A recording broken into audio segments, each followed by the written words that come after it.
Sakop na sakop yung mata. Ikaw yun. Ikaw yun.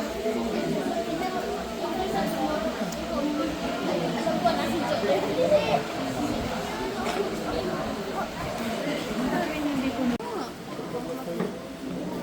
Yan, Sebastian Molina.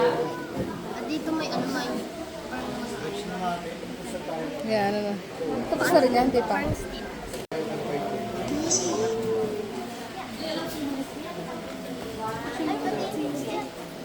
Shaila Bayudan. Ngayon, baka maano.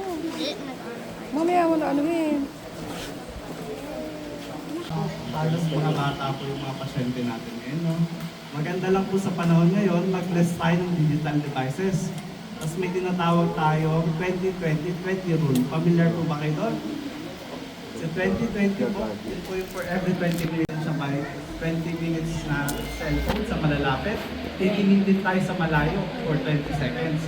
Para marelax lang po yung mata, ma-prevent natin yung eye strain po. Kaya sa mga bata po, maganda po ma-practice natin yung ganun po. Tapos iwas talaga tayo sana sa digital devices. Okay. Tapos sa salamin naman po natin, tuturuan naman tayo ng proper dispensing. Minimum care po.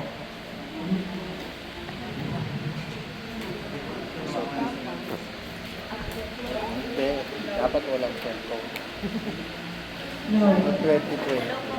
Hello po, good morning. Ako naman po si Mira, staff po ng EOSM Santa Tomas. Ang iano ko naman po sa inyo is yung proper way of cleaning po ng ating frame and then yung warranty po natin ng frame. Bali, kung mapapansin nyo po, dun sa ipamimigay namin po ng glasses, meron po kayong makikitang gantong card. Ito po yung ating lifetime service guarantee card for the frame. Ito po ay for adjustment po ng frame once na lumuwag or masikip na, and then yung cleaning po sa nosepad po, kapag ang mga frame nyo ay may gantong nosepad, pag nanilaw siya, nawala or nag-green, pwede siyang papalitan kahit sa ang branch po ng EO, free naman po yun, pe-present nyo lang ito. Then kapag naman po maglilinis ng ating salamin, iiwasan lang din natin kung gumamit ng mga may chemical like mga alcohol po, soap, detergent, tissue, bulak at saka damit. Kasi yun po yung mga nagkukos ng paggasgas ng ating lens. Kung gusto niyo naman siyang basahin, mas maganda pure water lang or kaya po bumili kayo ng lens cleaner, palinis po mismo yun ang ating salamin po. Yun lang po. Thank you.